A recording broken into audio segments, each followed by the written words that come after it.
time, so we should, I think.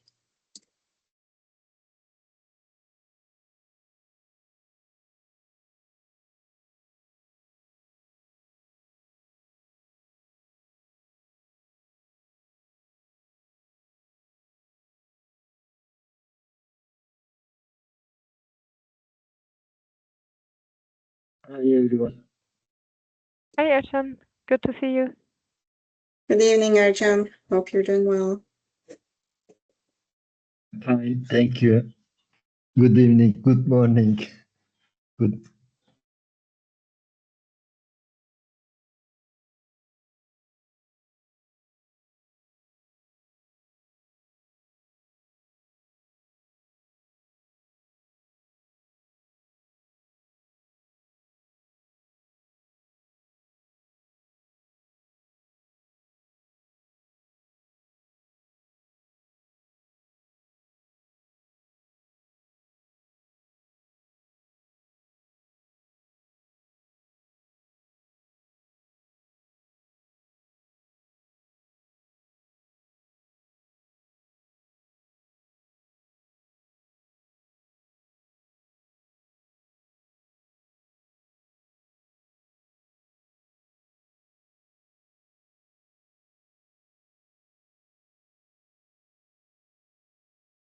Shall we wait a few more minutes to get people to log in, or shall we just go ahead and start? Once Veronica Burned, I'm looking to you. And Arjun. Maybe wait 2 more minutes. I think so, because we have a lot of colleagues that signed up, so we just want to registered, sorry. We just want to give them time. So we'll be starting and we'll be waiting a couple more minutes to give people to connect, and then we'll start. Good afternoon and good morning to everyone. Lovely to see you all.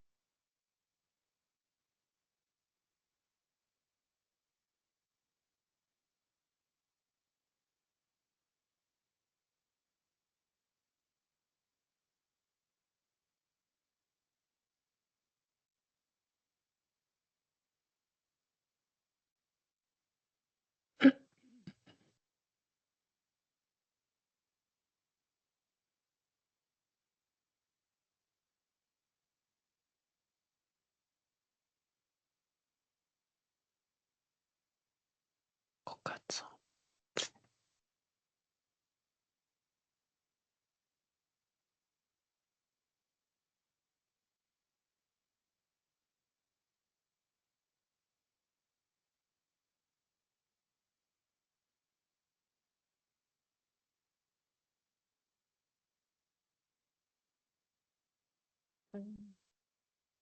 Some people were getting the email, this error where you don't have permissions to join because the link was used many times. I'm not sure. Yeah, I'm just writing. Maybe we need to do the webinar link because there's a webinar registration link, Aisha. Yeah, I did Is that the one register that's again to be able to access it. okay?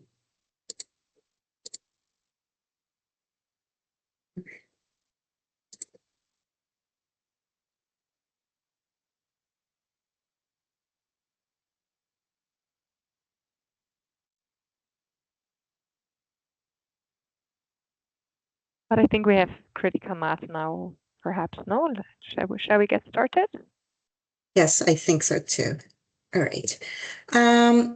Good afternoon. I'm guessing, we have more of a year, we have more colleagues on the Eastern Standard Time at this point in time. Good afternoon, good evening, and good morning to everyone. Welcome to this webinar where we would like to talk about the interoperability standards on employment and social protection systems, and especially hear your thoughts and get your feedback as we're going through this open consultation period, public consultation period. Not sure, Wanza, if you wanted to project anything at this point in time, but we will have, we're very happy that you could join us. And we will provide some context, what the standards are. Before we do that, I wanted to turn to Bernd from GIZ, who's going to be giving us the opening remarks about this webinar. Bernd has been heading, has a lot of experience on social protection, health and inclusion of people with disabilities, and he's relatively new from what I understand within GIZ, but he has a lot of experience in the field, and he's relatively new to the Global Alliances for Social Protection, and he's a big believer in usage of digital public goods for innovation, for social equity and justice.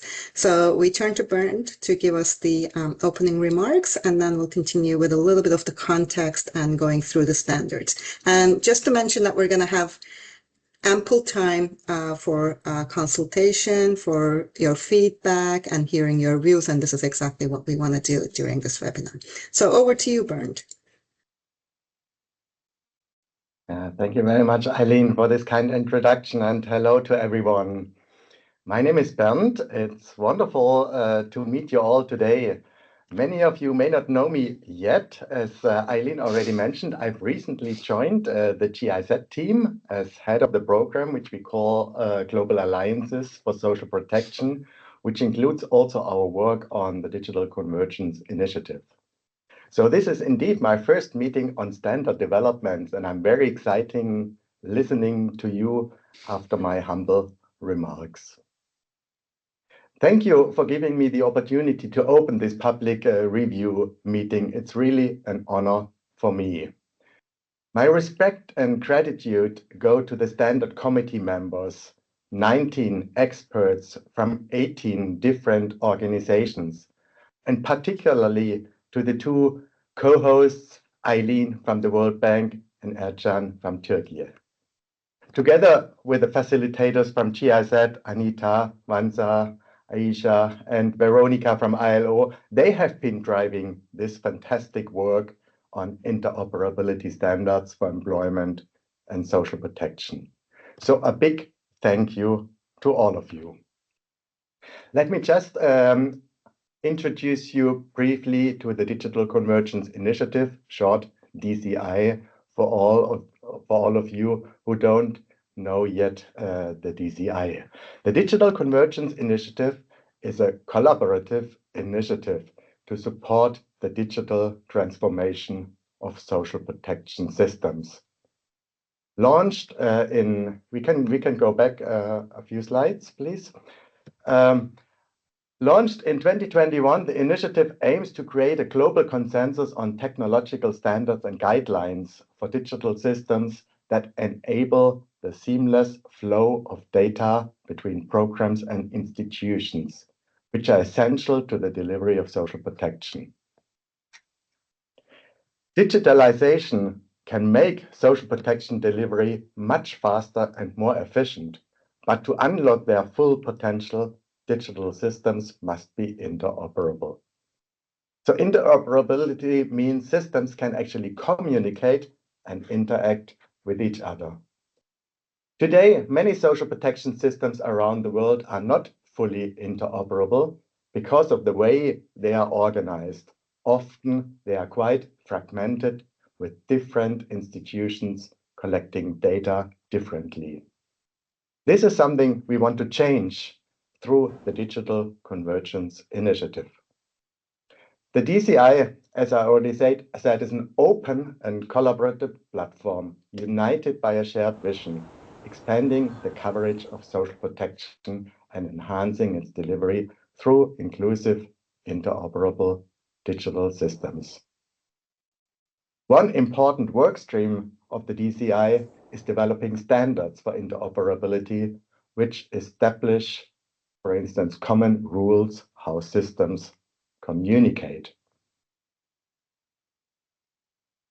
Six open standards have already been developed and released and are ready for use. These are standards for identification systems, standards for farmer registry, standards for disability registry, standards for social registry, standards for integrated beneficiary registry, and standards for civil registry and vital statistics. Now we are in the process of finalizing one more on employment support systems, which is really, really great and important. I learned that this Committee on Employment has been very active in reviewing, commenting, and contributing to the standard development. This collaboration and pro bono work is so important.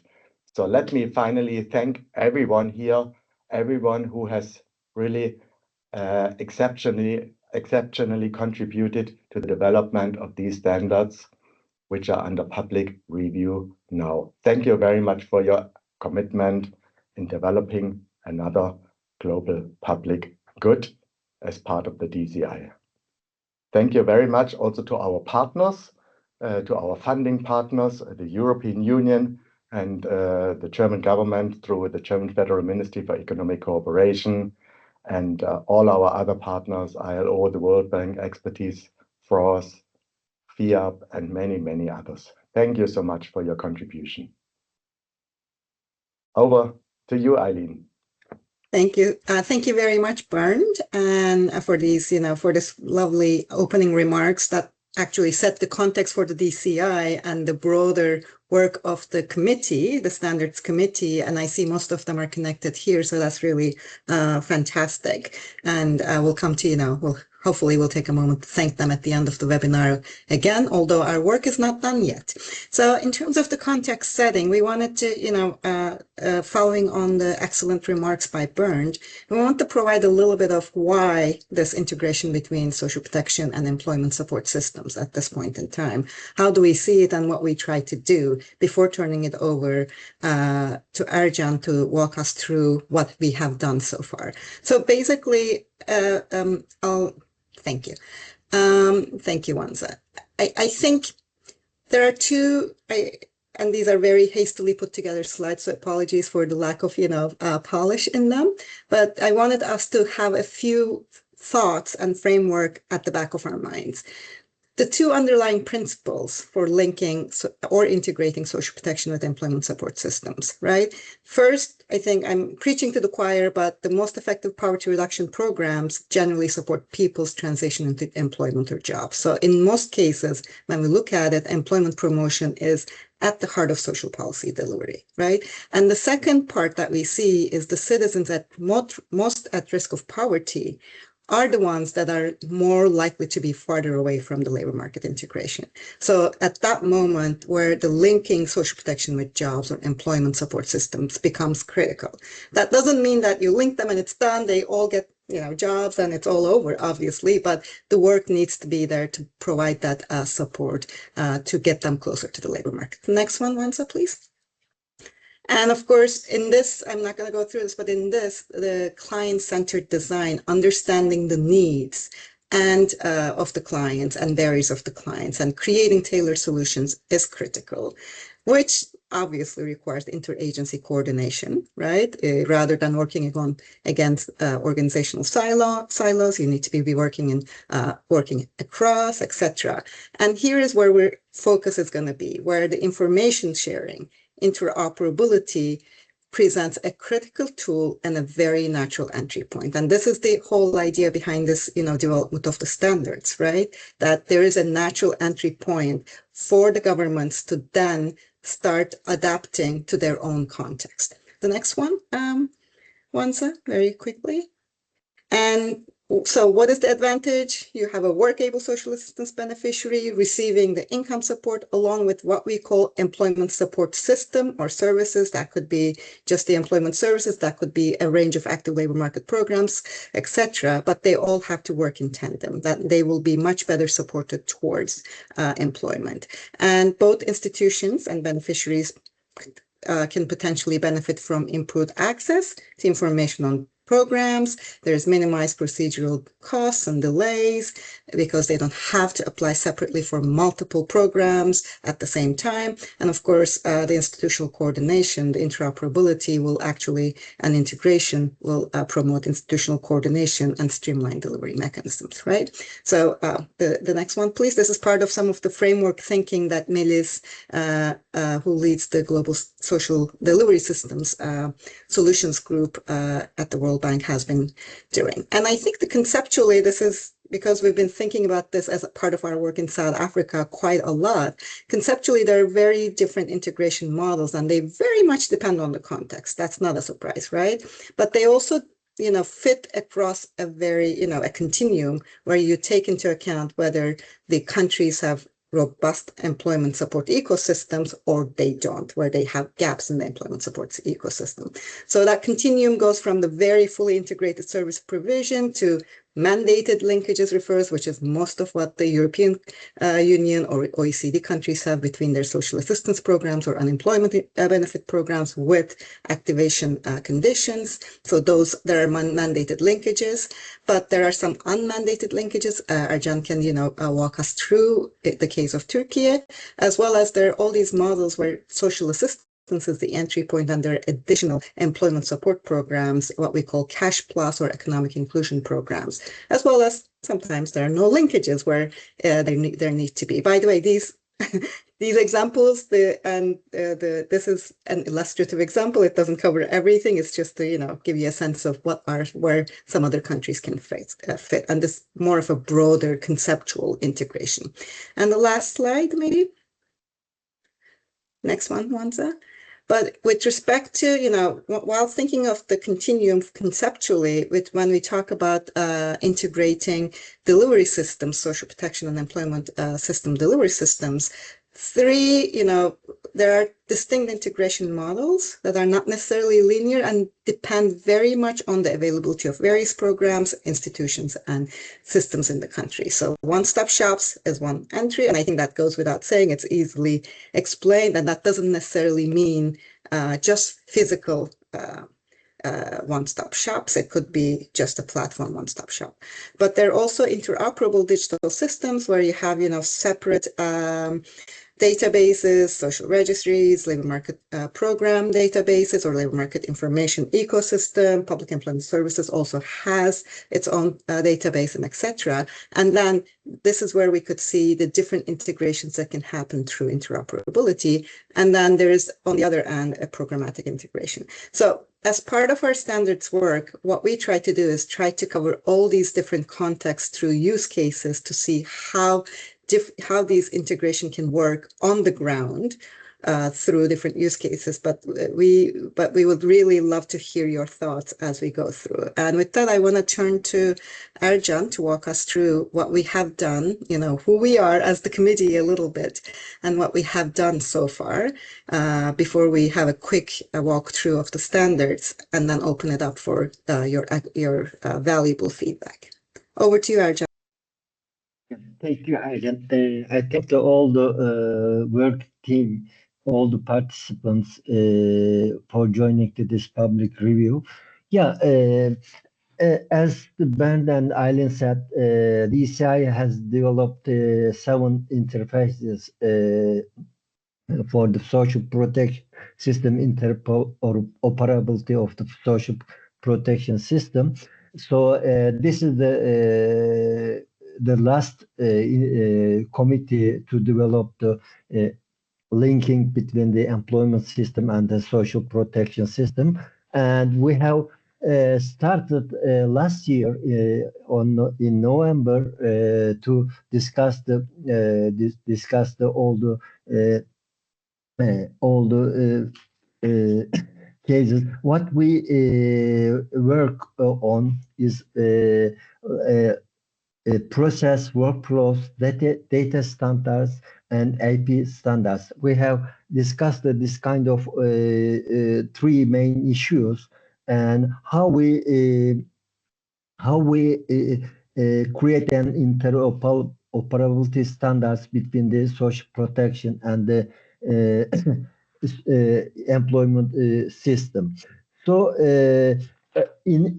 in this discussion, in December, we discussed the process standards, and we reviewed the different cases. We have the 5 main cases which we aim to cover and include all kinds of country contexts,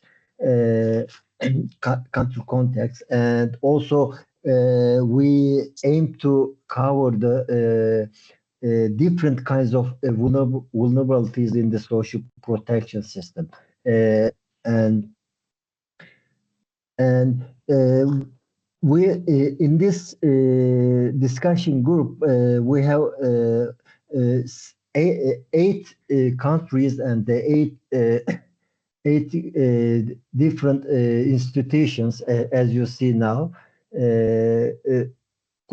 have contributed to this discussion and this interfaces. As you see, the World Bank, GIZ, ILO, WAPES, WCC, Open SPP, Open S2GP, and EIDB.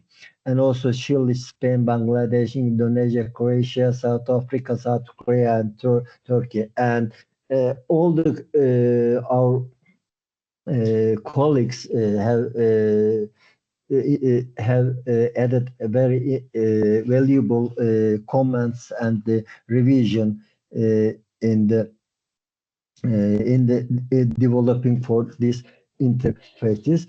And as I said, what we aim in to develop these interfaces, we try to cover all the country contexts, because it is not possible to create a standard interfaces for all countries. So that's why we have 5 cases to cover the country context and the vulnerabilities, and also the data standards. It's very important because data is very important for in all social protection system, as you say. Especially last month we have discussed data standards and AIPs. We know that some countries have very developed data bases and IPs, but in some cases it's very difficult to create such a databases to run the social protection system. That's the main issue for many countries, to create interoperability between the different data among the different databases. And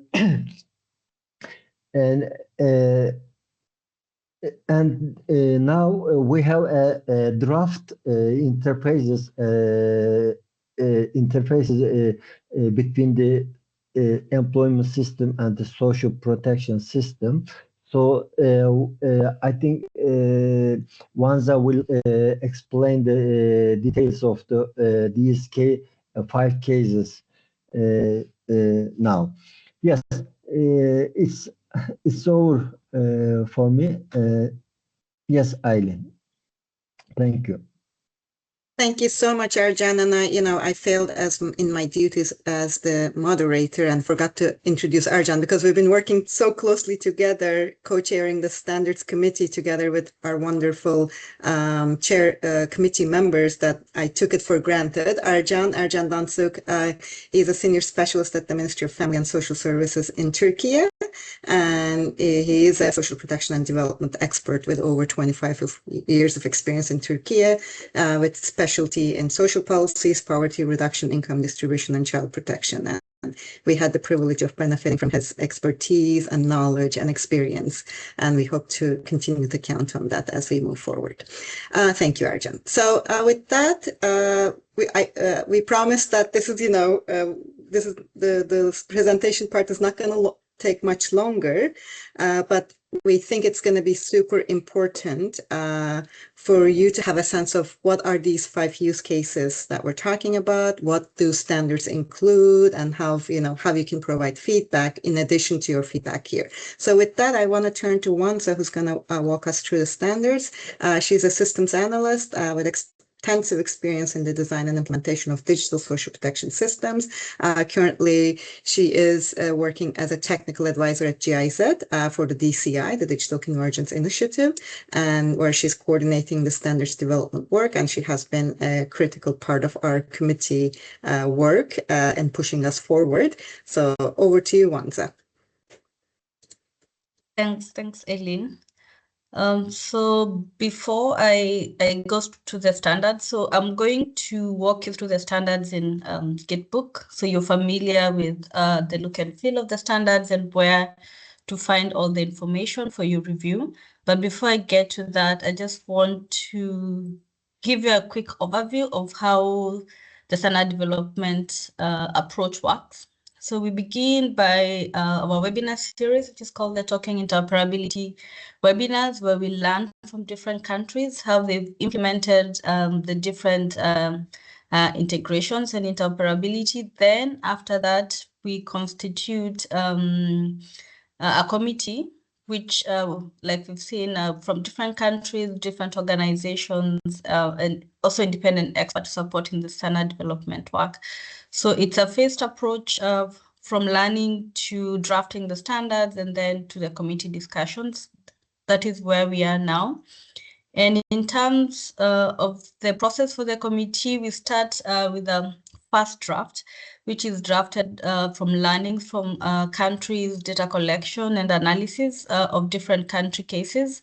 And then this draft standard is presented to the committee for review and shaping. We've worked a lot with the committee to shape the current standards from what it was when we started to where we are now. And now after that, we have the public review phase, which is where we are now, to get more feedback from the public. So anyone who was not part of the committee, they're welcome to contribute and give their comments and their thoughts so we can finalize the standards. So once we get the feedback from the committee, from the public review, we'll go back again to the committee to incorporate this feedback to the standards and then release a different version, which is then presented to USP 2030 for approval and additional review. So the standards have three main parts, like Arjan has mentioned. We have the processes.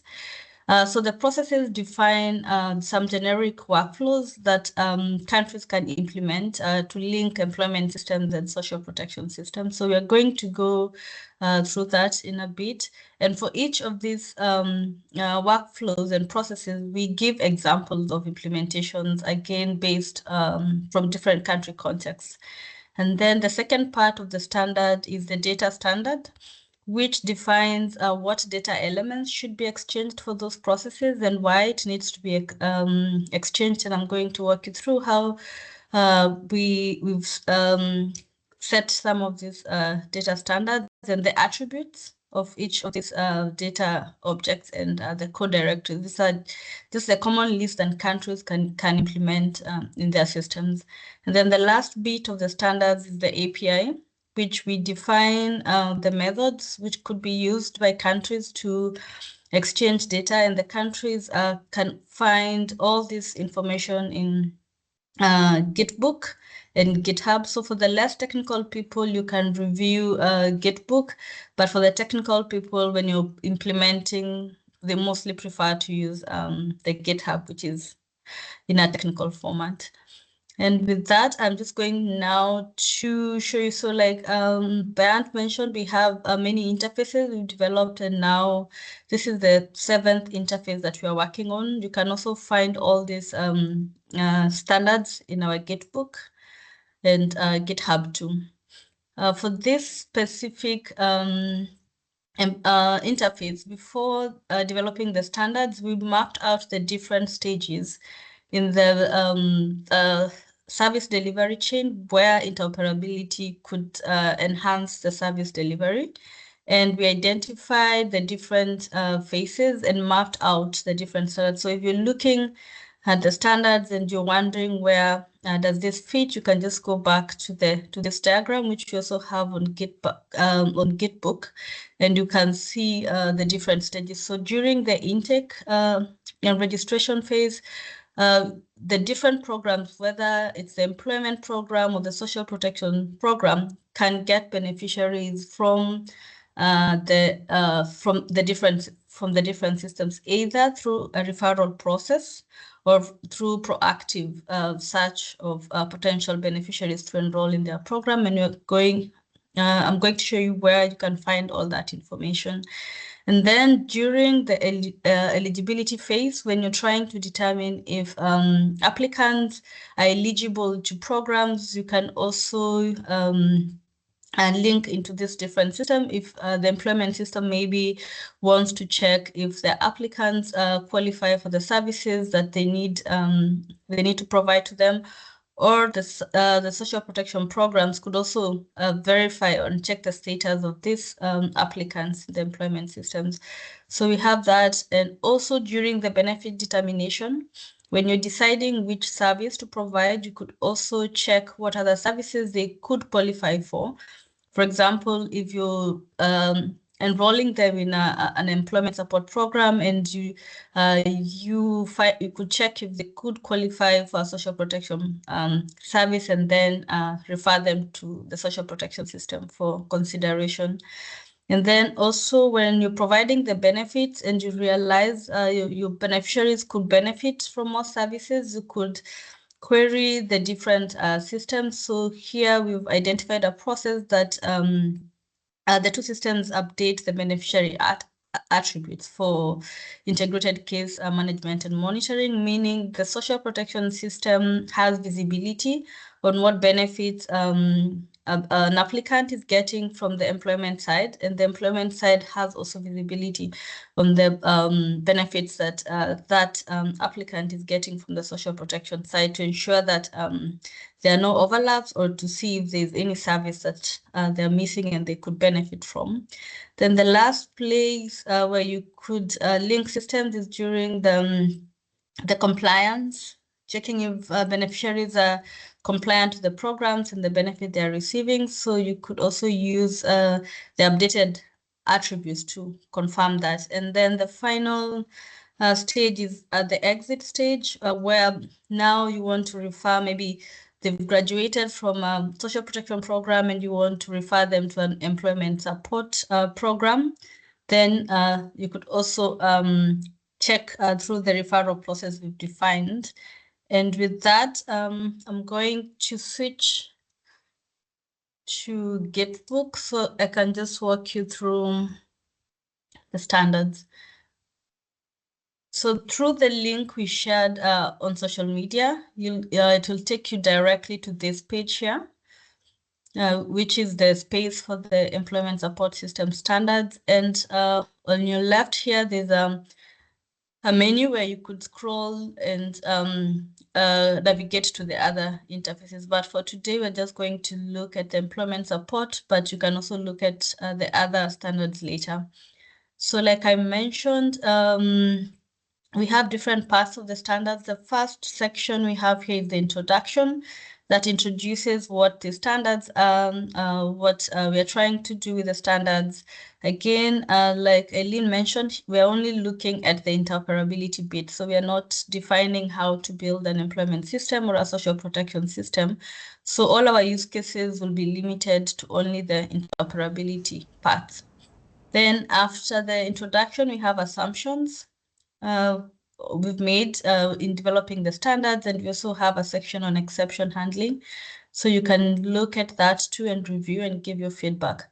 So in the main part of the standards, we have, once you click on this menu here, it will display the three parts I mentioned.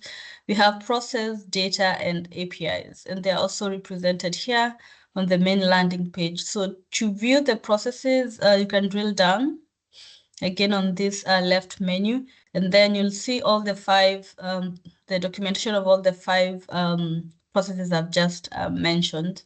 So if I click onto this again, there's a brief overview of all the processes that we have defined. And at the bottom there, you'll find the diagram that I just showed on the PDF. So you can still see the mapping of the processes in the service delivery chain. Then for each of the processes, we've given examples. So each process, the process is generic to ensure that it can be implemented in different contexts. So in the first process, we're just referring social protection program beneficiaries to employment support programs. And this could be implemented differently in different countries, depending on the program needs, depending on the level of integration in that country. So just to show how this can be implemented, we've given an example there. So this is just an example. You could have other examples from different countries and different contexts. So in this example, we've given how, using this process, you can implement a cash assistance program, referring beneficiaries to an employment support program. And for each of these examples, we have a description of the process flow. And then we have all the steps, the actors, the prerequisites for you to be able to implement this process, example, and what inputs are expected, all the steps, the outputs, the control points, and the exception handling. So you can review that if you want to get into the details of that. And then at the bottom here, we have the process flow diagram illustrating that the example. So in this case, this is the process is implemented when a potential beneficiary visits an office to be considered for cash assistance. Then if the social worker finds out that this applicant is eligible and able to work, then they refer this beneficiary to the employment support systems, and then the systems on the right here are just supporting the process. So the main interoperability is just linking these two systems. The ID system is just for authentication. Then the social registry is if this cash assistance program is targeting a certain criteria of households. But this again could be implemented differently in different countries. So that's the example we have for the first process. Then the second process, again, we have a brief description, and then we have an API reference if you want to see which API can be used to exchange data for this process. And for this one, it's an employment system referring a beneficiary to social assistance program. Again, during the registration, if a caseworker finds out a person or applicant looking for a job or a training program is eligible for a social protection program, maybe for income support, they can refer them directly to them. And some of the things we've identified, I'll just highlight a few. So we have an example here. Employment support refers an applicant to a social protection program. Then we have, again, we are linking the processes to the example. And then it's important to note that these processes can be implemented independently, or they can be implemented together with another process. For example, if you can refer a beneficiary, then once you refer them, you want to track them and verify if they're still compliant.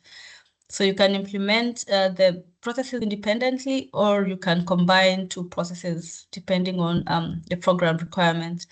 So for this example, again, we have the actors, the entities, the assumptions. For example, here, the assumption is there's an agreement between the social protection programs and employment support programs, so that anytime a potential employment support applicant applies, they just send them to the social protection system. So these prerequisites and assumptions have to be in place before this process is implemented.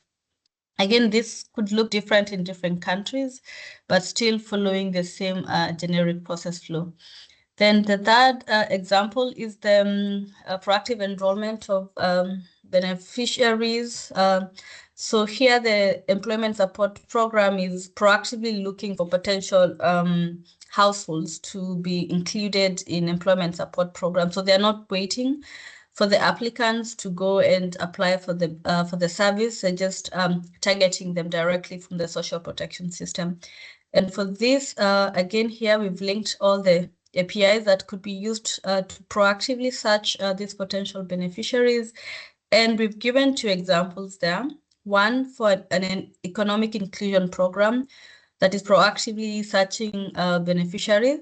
And then the second one is for employment services program that is proactively also searching beneficiaries from the social protection system.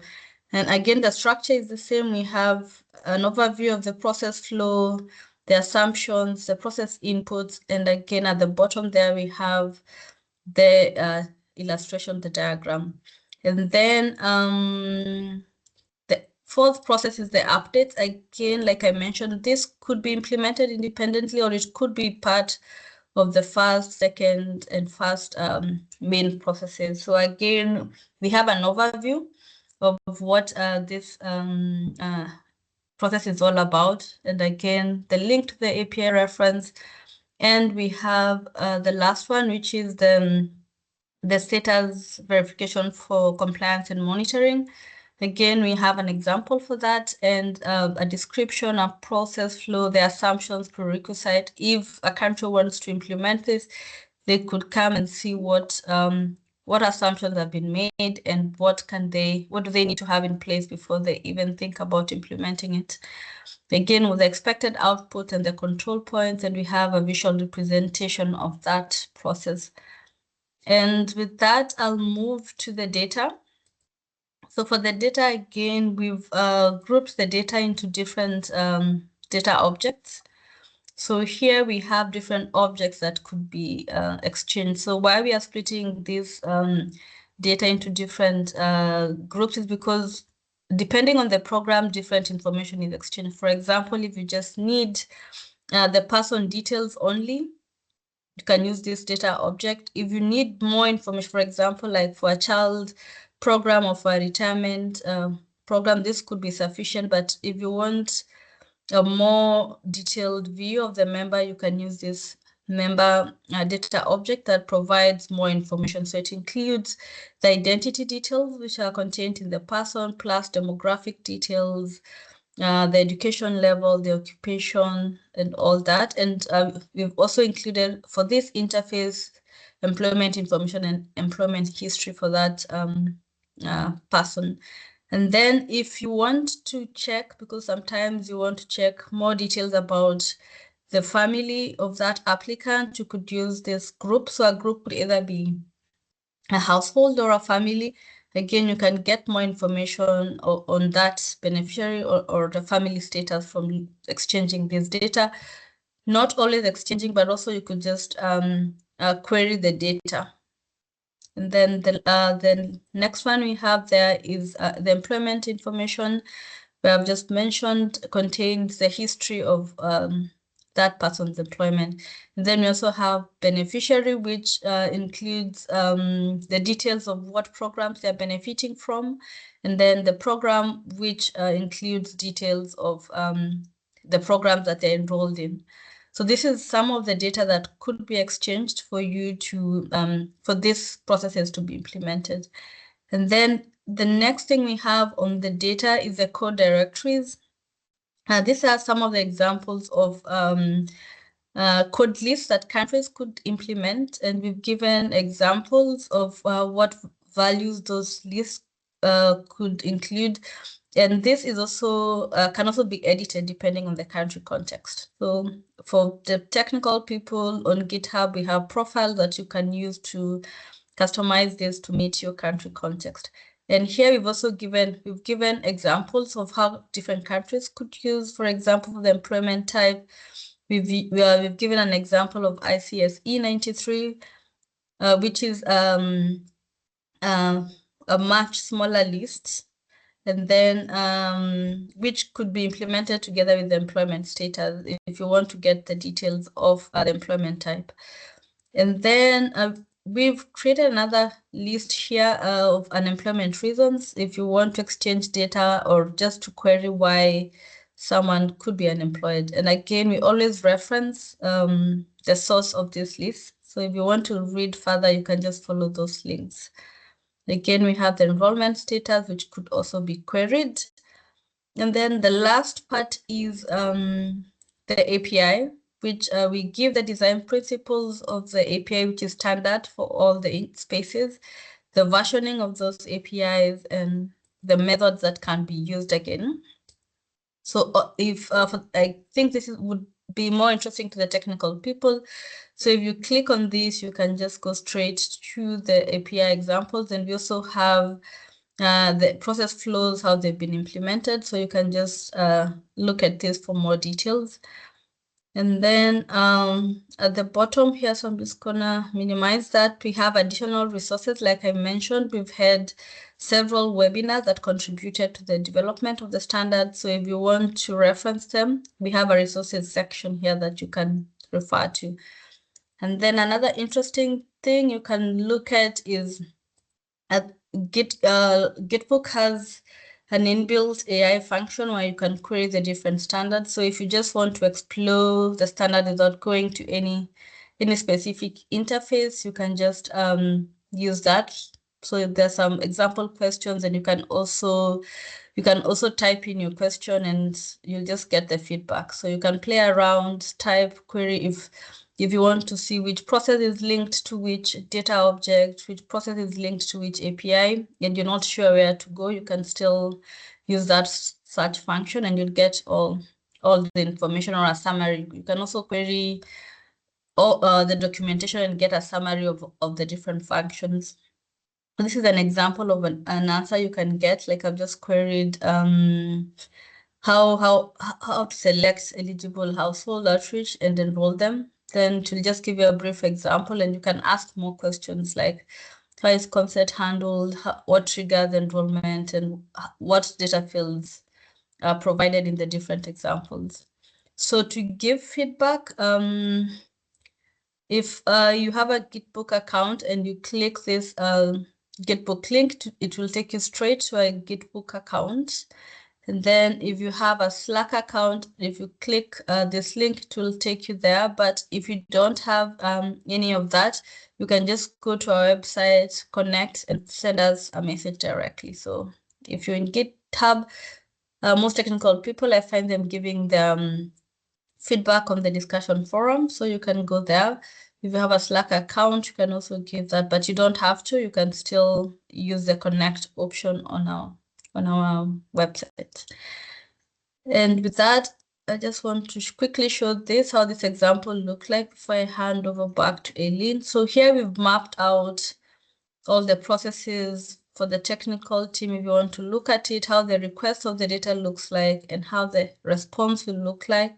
So this is how, from a system level, the data will look like. So we're using queries that you can query different attributes of the data that I've just shown, depending on the program criteria. So you can filter any of these fields by employment status, by the demographics, depending on what the program requires. So it's the same for all the processes. We're just giving this as an example for countries to see how they can implement this. And with that, thank you. I'll hand over back to Aileen.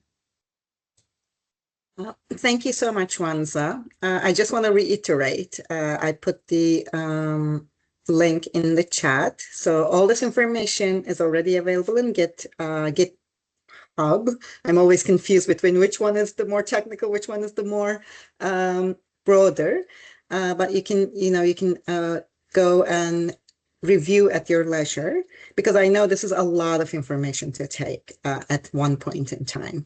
But having said that, we wanted to maybe turn to you to see if there are any quick feedback, if you have any thoughts. And I'm wondering, Wanza, if it would make sense for you to put up that delivery chain with the 5 processes mapped along the chain for us as a reminder as well, to sort of, we can, for all of us, so that we can go through and hear thoughts. And of course, we're always happy to hear thoughts about, how this integration works in your countries, or whether you're embarking on such a journey, what are your thoughts, what you think is going to be most relevant, and etc.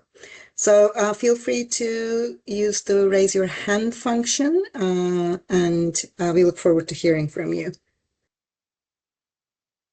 I don't want to resort to, calling on some of the colleagues that I know that is here, including our excellent committee members. But we want to use this opportunity to give all the others a chance for weighing in.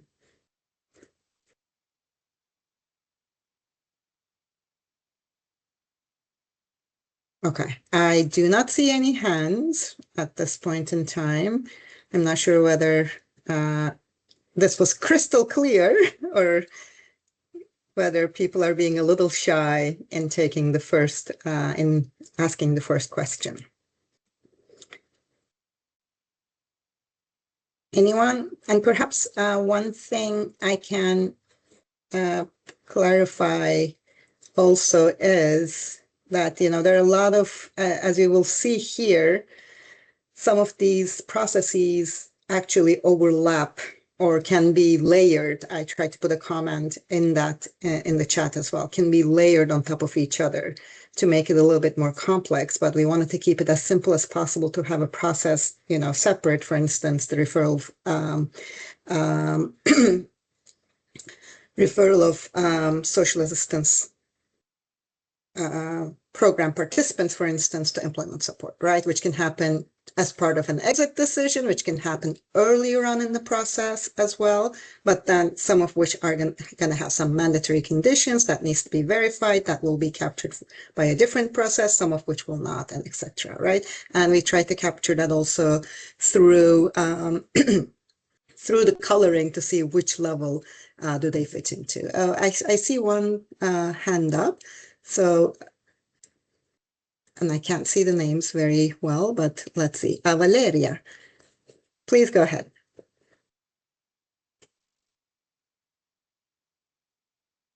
If you're Valeria Cardenas, if you're speaking, we're not hearing you, even though you don't seem to be on mute.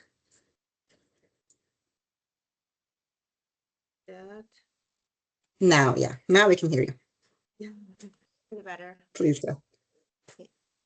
I have one question regarding the level of the, it's a national level when you have to interconnect information. It's also local governments or regional governments, because here, for example, I know you have you put an example that is regarding national level, but here it's very tough when we have to interconnect information at different levels. And I don't know if you consider that, or it's like depending of the organization of the country of on the public employment services.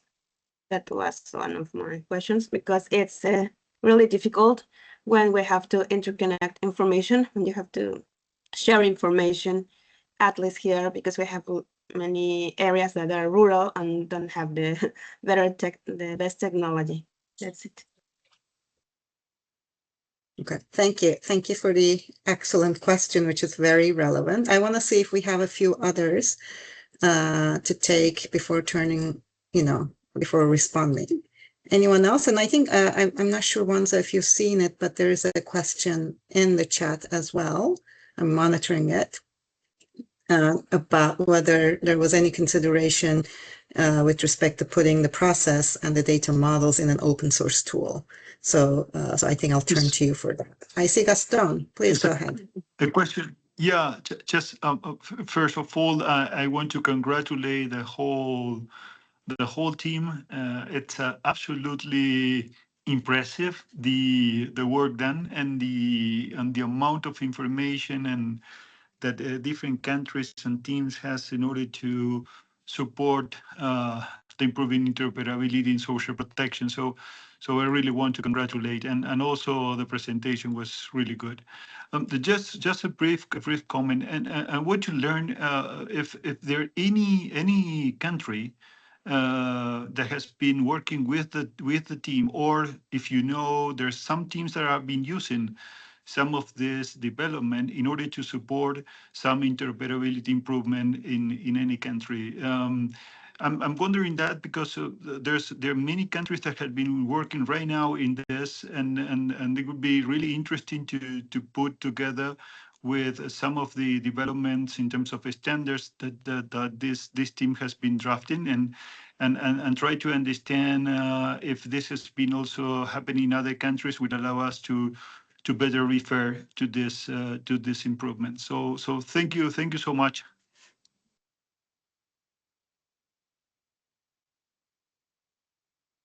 Thank you, Gaston.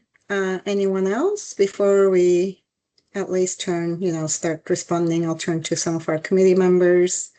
I'll take I'll attempt myself to some as well.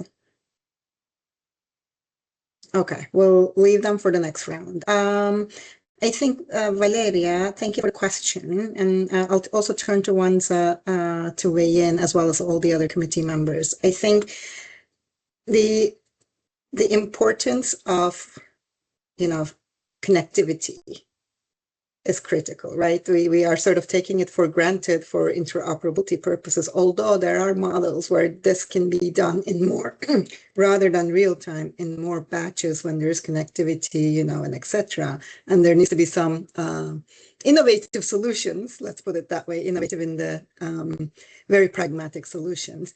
But the overall interoperability agenda, the digital convergence initiative, hinges on, assuming that there is some level of, digital connectivity across to be able to undertake that. So that's my take on it, but I'm going to turn to the committee members as well to see if they have any particular experiences of dealing with this.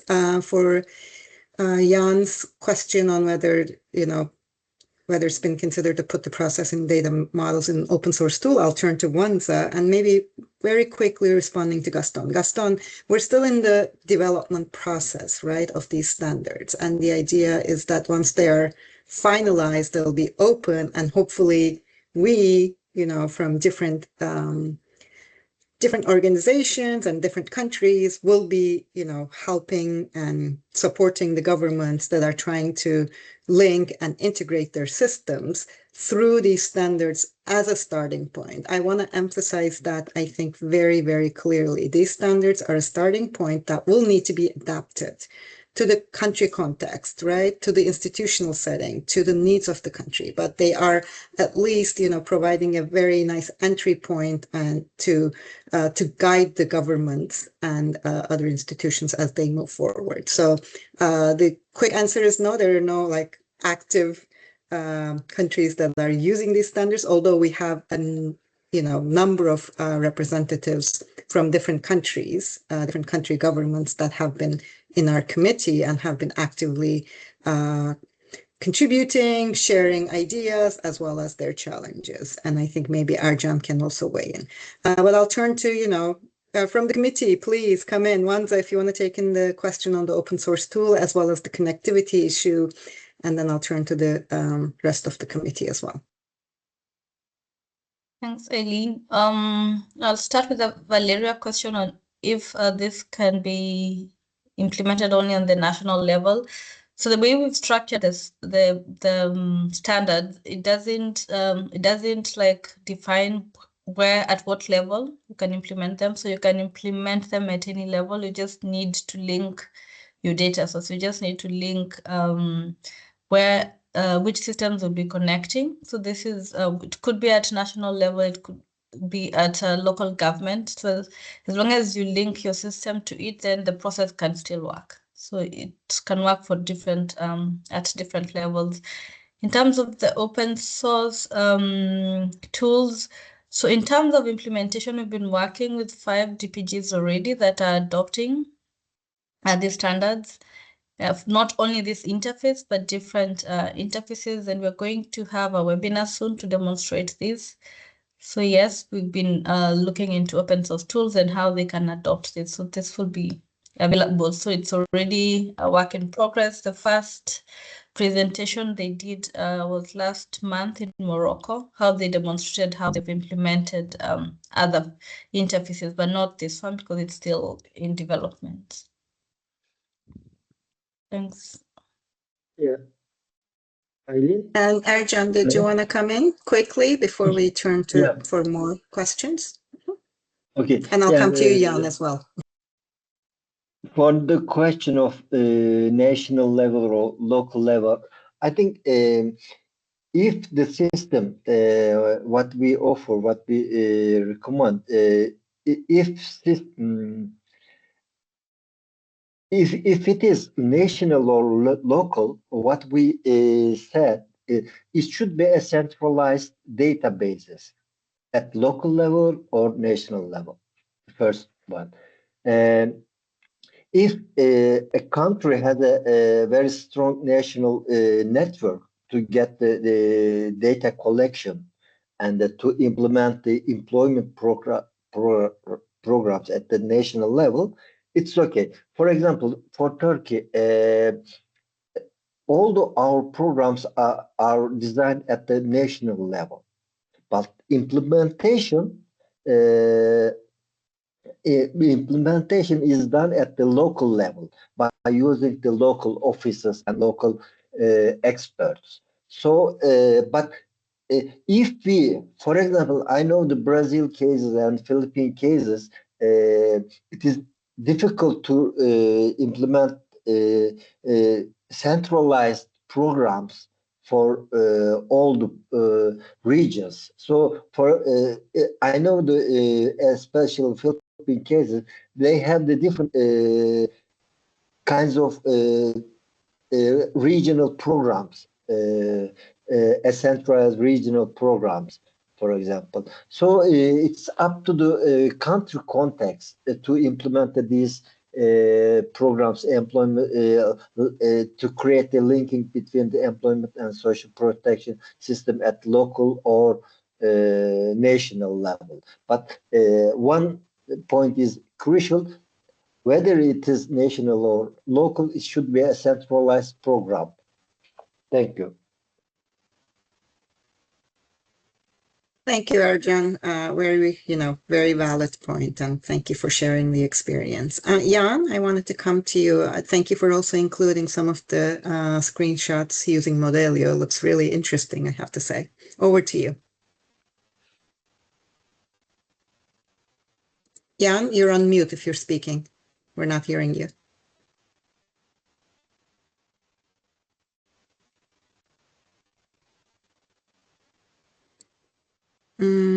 Currently, you are not on mute, but we still cannot hear you. I wonder if your audio settings have a problem?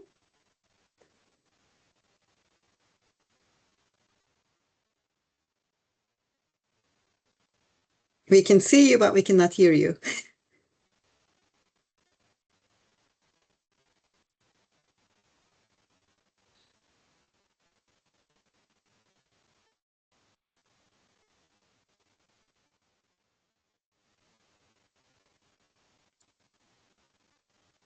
It's not just on my side, right? Can you confirm that Yeah, you no, cannot we hear can't you? hear him. We can't hear Okay. him. So perhaps Just double checking. yeah, use the chat alternatively, or Yeah. there Okay. you go, the chat. Thank you, Veronica. All right. Okay. Yeah, we'll come back to you, once you figure out your audio issue, because we see you speaking, but we cannot hear you.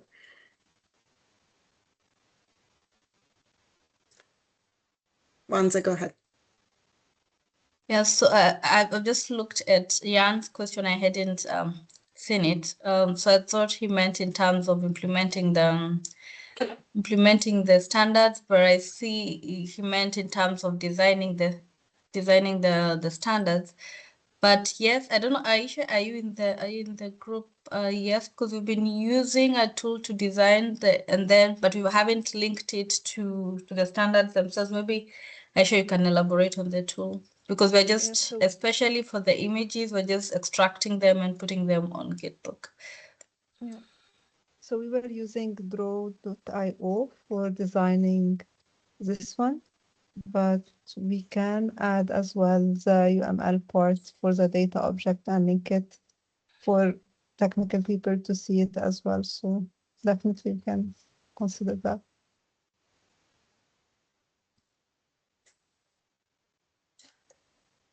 Perhaps I can say a little bit more on the application of the standards at country level. So, yes, I mean, the DCI initiative is working. I'm not sure about the exact number. I think 19 countries currently on their digital transformation journeys. And of course, this is at different stages. in the process. Some of them already, of course, have solutions in place, and they're not going to then change to our standards just because these are now available. So this is, I mean, there's only a certain group of countries for whom this is interesting to adopt in the first place, but not this standard, because as we said, we are in the review process. It's not yet published, but the other 6. Some of them, I think, I'm not involved in that work, but some of them we are looking into this and see how countries can apply them. And there is also a help desk in the DCI that interested parties can turn to in case they are interested to look into this.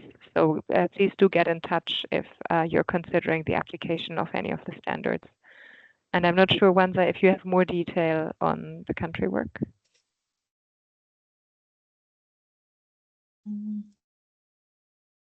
Yes, we talking with different countries to implement. I'm just going to share the link for the help desk where we support countries in case you would like to request support to implement these standards.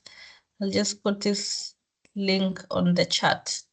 So both technical or assessment, we have developed an assessment tool where countries can assess which standards are ready for implementation, the status of their systems, and we also support with the assessment and also guiding them on how to adopt or to upgrade their systems to be able to use the standards. But I'm just sending the link now to the chat so you can reach out if you need any country support for that. Thank you, Veronica, and thank you, Wanza. It seems like Jan managed to solve the mic issue, so I'll turn to him next so that he can come in. Go ahead, Jan.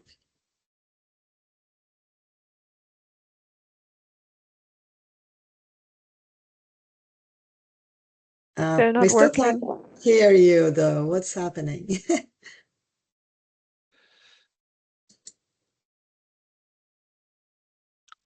Yeah, it's not meant to be, it seems like. We're still not hearing you. Maybe let's turn to Eamon for the time being and then try Yes, Jan again. exactly. Yeah. Exactly. Eamon, did you want to come in? Yeah. Thanks. Just to build on the comment about the national, local dimension, I think one very, very positive and strong outcome from the work from the committee and the Convergence Initiative overall is that the concept is very clear, and the applicability, it's institutionally agnostic actually.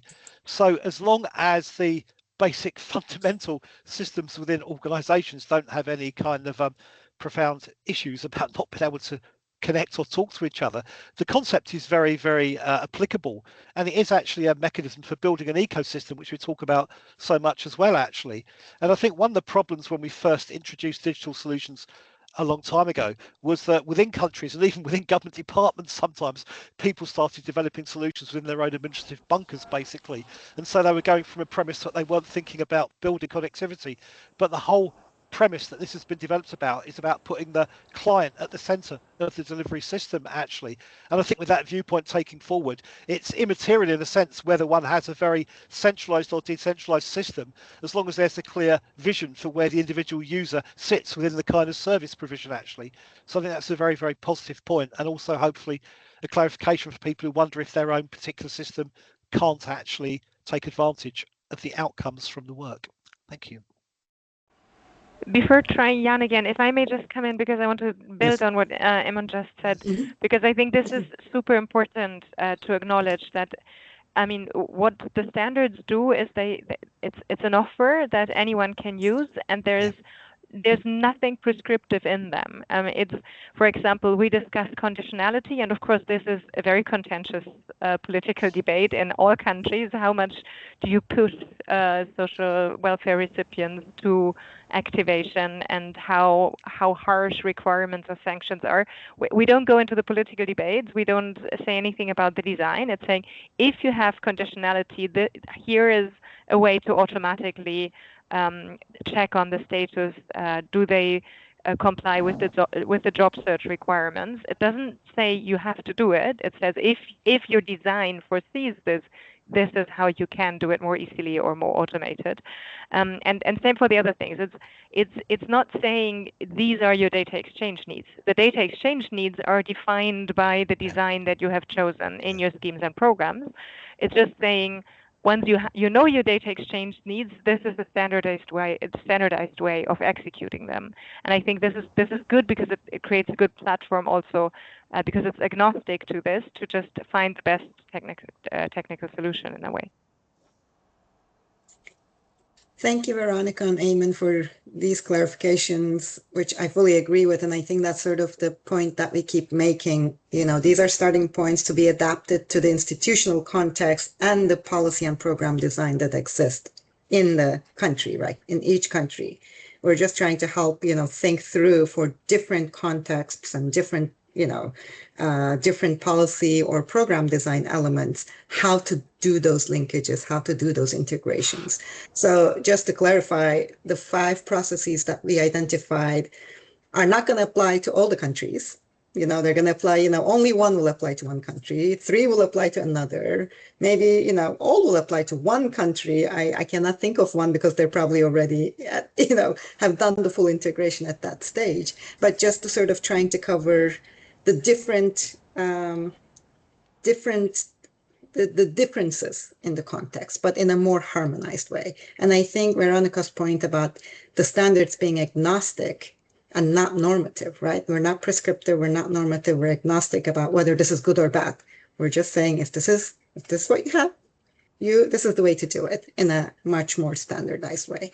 And I think that we cannot repeat that enough. And in addition to that, I think we cannot repeat enough that these are interoperability standards, right? The digital interoperability standards, which are critical, but they're not going to be the only thing that will, ensure integration, right? This is your tool towards integration, depending on your context. This is your, and in most cases, in my experience in the, countries that I've worked on, they tend to be an easier entry point rather than starting with the policy, will this, when we link, should there be conditionality to the activation conditions or not?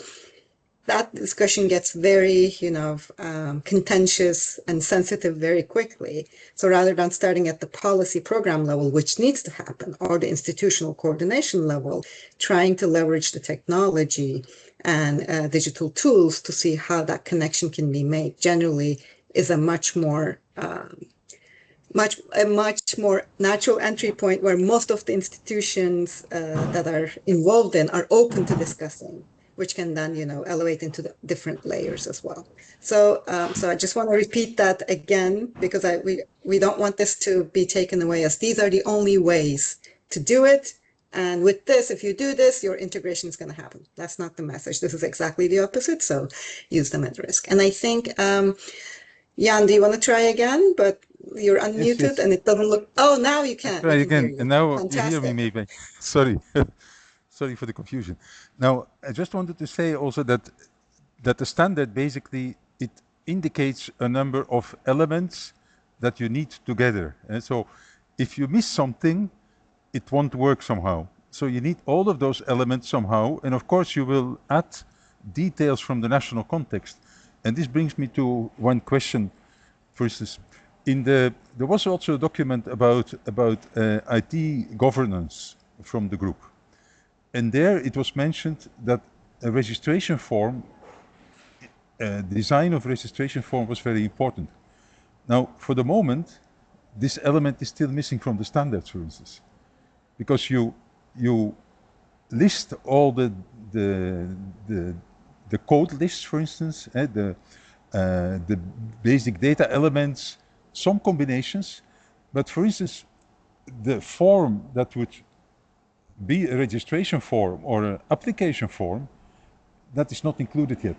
And that's something that I think that a tooling such as the one I proposed and I have been using in the past week a little bit in preparation of this meeting can be very helpful because it identifies all the elements but only once. So I start from the website, but the website, I also noted some mistakes there. For instance, that there was some inconsistencies in what was shown in one page versus what was shown in another page. So in the tool, you have a single version of the true. On the data, so each element occurs once, on the process, and the tool that I used for that, this Modelio tool, it's really, it's an open source tool, first of all. I think it's very important, if you propose a standard, that you can publish it with an open source tool, so that everyone can at least see the technical artifacts in a tool, so that it can be used as a basis to work with it further on, for national localization and so forth. And the tool is very unique in linking data concepts to process concepts. And that's something, so I have an academic career. Let's say about 30 years ago, I was teaching this integration between data models and process models. And Modelio is a tool that supports it already more than 10 years. But first it was not so stable, but now it's really a very stable tool. So I would really recommend that the people who work on the standard, so I will share the models that I did, and I can provide some guidance from how to further develop it and further apply those techniques, so that you can extend the standard and make it more, say, covering the area in a more richer way, so with more details. Also elements such as, for instance, registration forms. Now we have the technical APIs and so forth. So there's a lot of technical detail there that may not be so important in the first explanation of the standard, but in the end, of course, must be correct. And so if it can be traceable to an elaborate, consistent model, it has a much better chance to be adopted and to be, let's say, to be applied also. So that's what I just wanted to say, that there is some tooling that can be very supportive, I think, for the work that you're doing. And I think the work is very important because, of course, social protection is and we all have the problems with the migrants and we want to send them back. But if you have social protection, they won't come anymore, basically. So in the sense that, and they will go back by automatically, because, so there is a lot of opportunity there, and I think it's very important. And so I'm very happy that you organized this event and that you prepared those standards already. And I hope that by adding tooling, that you can do even better and even faster reach your objectives with those standards. So that's what I wanted to share. So if after the meeting, if you share some contacts, I can put the models, export them, and you can export them in the tool once you have implemented it. So and then you can start working with it also. So that's my contribution. Yeah. Thank you so much, Jan, and I'm so glad the microphone worked, so we got to hear your question and your reflections and your offer of help, which we may take you up on. Maybe I'll come in very quickly and then turn to Wanza and Aisha as needed. I think in terms of, we fully hear you on the application form, whether there's the ID and all that stuff. But remember, as part of the context, this is the, I think, fourth Wanza, standards that are being developed in terms of the integration of social protection system with other systems.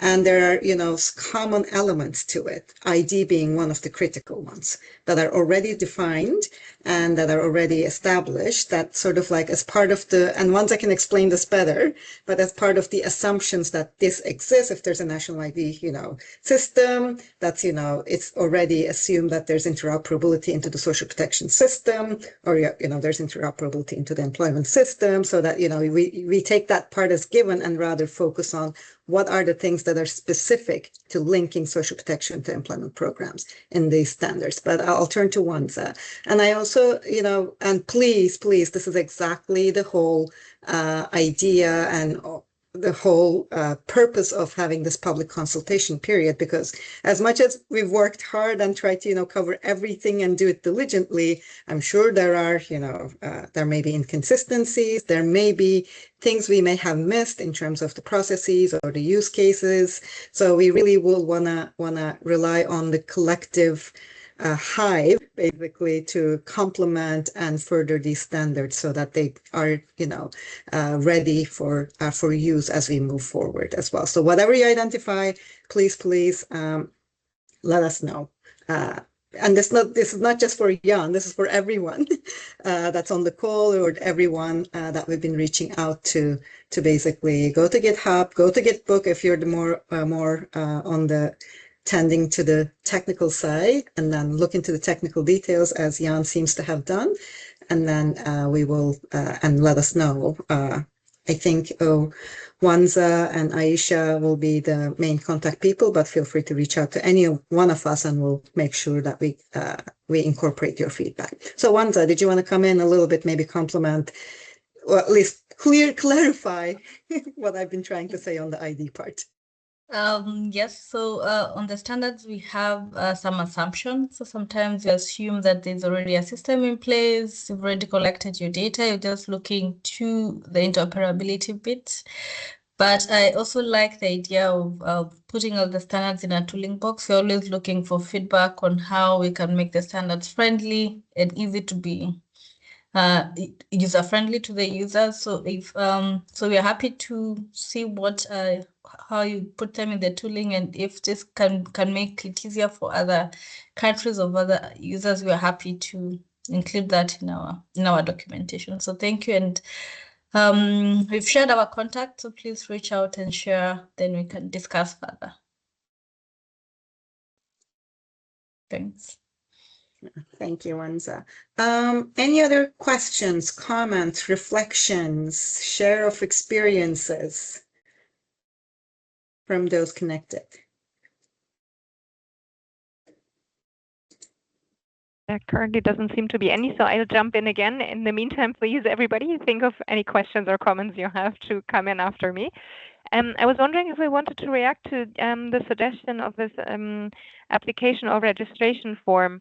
I'm struggling a bit with the suggestion for what we said before. I mean, there are so many different scheme and program designs, and so I'm struggling to see how we could build a generic form, because the information that you will request in that form will very much likely depend on your scheme design.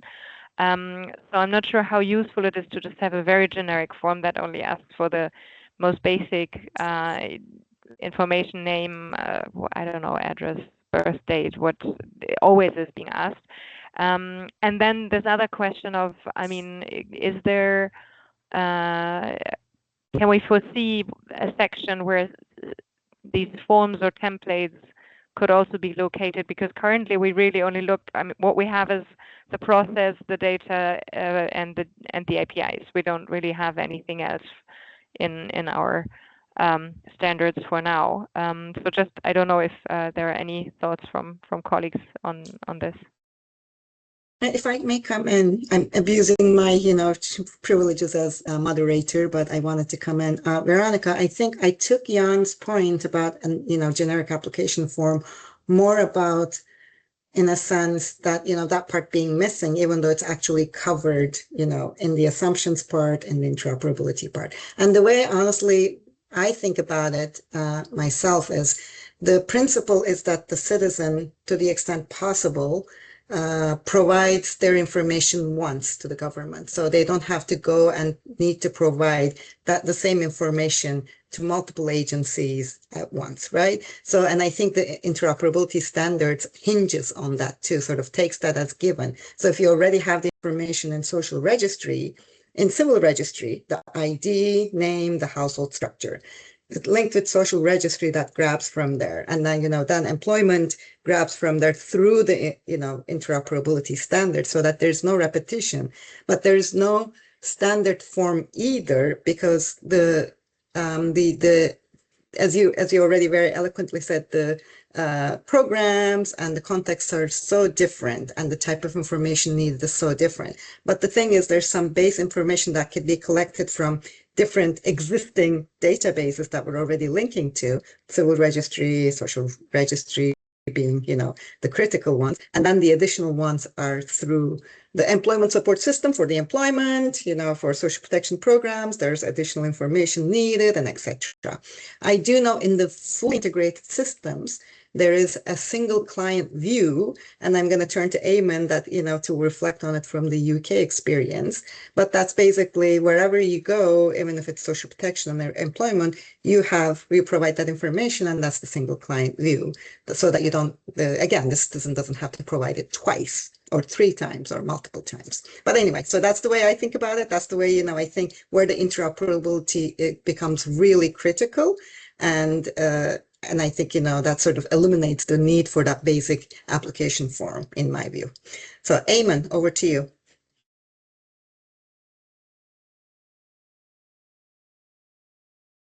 You're on mute. We can't hear you. Sorry, you have to unmute first. Apologies. Yeah, I think the comment was referring to a common portal into a range of government services. So essentially, you've got a website, I'm making this up, in the country, integration, whatever, yeah? You go into it and then you can start to find your way through.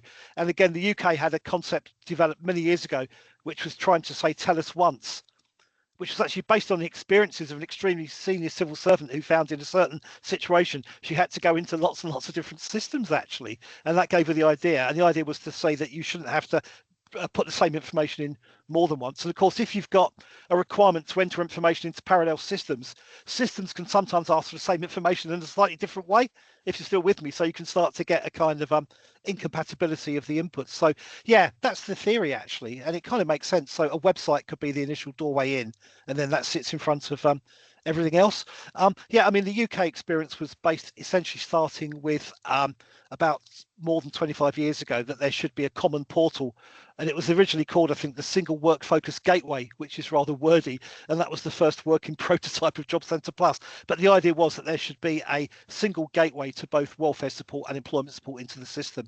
And that's where it came from. And so from there on in, the idea was that different agencies who were separate at one stage involved in the process would be only developing systems that were intuitively interoperable going forward, to make sure there was convergence rather than divergence. That was the kind of the model, basically. So yeah, I mean, what the thing the colleague mentioned seemed to be a very good idea, actually, on that basis. A very helpful concept. Thanks. Thank you, Eamon. I see Natalia has her hand up. Natalia, please come in. Dear colleagues, hello. I just have a small remark. I would like to thank you so much for this brilliant example of how the cooperation goes on the world level, because we received the invitation from WAPES, and now we see our colleagues from ILO, from World Bank, and from GIZ, who are very active in our country. I'm from Republic of Moldova. I'm from National Employment Agency. And I just really want to help. Thank you for this amazing cooperation. And we really look forward and hope to see all of you next week in Chisinau for this social charter. Please welcome. God bless you. Thank you. Thank you, Natalia. I have great memories of Chisinau, so great to hear from Republic of Moldova. And apologies, we try to reach out to as many of our, counterparts and people that we work with together, but I'm so glad you're here, and hopefully you're sharing the message with a wider range of your colleagues as well. So we look forward to receiving your inputs, thoughts, whichever way you prefer. And Wanza, I think we're coming to an end, so we probably need to close, but I want to give enough time to Veronica too, but come in quickly, please. Yeah, so just a quick, I've just looked at the image that Jan shared before, and like Veronica has said, this image includes, we don't look at the beginning process of the application process, how the data comes in. We're only looking on your image, we'll only be focusing on the right-hand side, where the systems are integrated, but not how the data is coming in. So we assume that countries have already done the work on the left side. Then now the data is already in their systems, and we are only focusing on your image. It would be on the right side, where you're querying other databases, where you're getting information from other systems, but we are not looking how, in the examples, I know we said you go for an application. I know that's where most of the information came from, but that we're just giving an example. But the real process is just the interoperability between the system. That's why we highlight where the interoperability is, but we are not focusing on the end-to-end journey. So that's why maybe we just put it as assumption and not include it in the standards. I hope that clarifies. That's a very important distinction. And Yeah, thank it's you really for the clarifying interface that. that we're looking at. Exactly. All right. I don't see any further hands up, and we're at the end of our time, but I really want to give a chance for Veronica, who has been a super active participant of our committee, to give us the closing remarks. Just a very brief introduction. Veronica has had almost 20-year career now at the Social Protection Department at the ILO, focusing on different issues, including health, pensions, disability, gender responsive SP, and digitalization. So she was actually part of the team that supported the elaboration of the social protection floors. And before joining the ILO, she was part of the World Bank for a little bit, as well as the German Development Cooperation. So over to you, Veronica, to close us off. Eileen. And we're already at time, so I'll be super quick. Thanks to everyone for your interest and the interesting discussion we've had. I think overall, we've once again shown through this webinar how much interest there is in improving interoperability and making applications and user journeys less painful for people who interact with employment and social welfare offices. We really strongly welcome your inputs also after this webinar. Please, as Eileen said, let me just re-emphasize this again and urge you to look at the Git book, look at the GitHub websites. Do let us know any inconsistencies, errors, improvements, anything that you can think of to contribute to this effort. And likewise, as we said during the webinar, if you want to apply the standards, if you need support with that, if you support a country to do that, if you're yourself working for a government where this is of interest, please get in touch. And yes, we have another really super interesting webinar coming up that is shown on the next slide. So we are also in the future going to look at social protection systems and their interface or interoperability with early warning systems.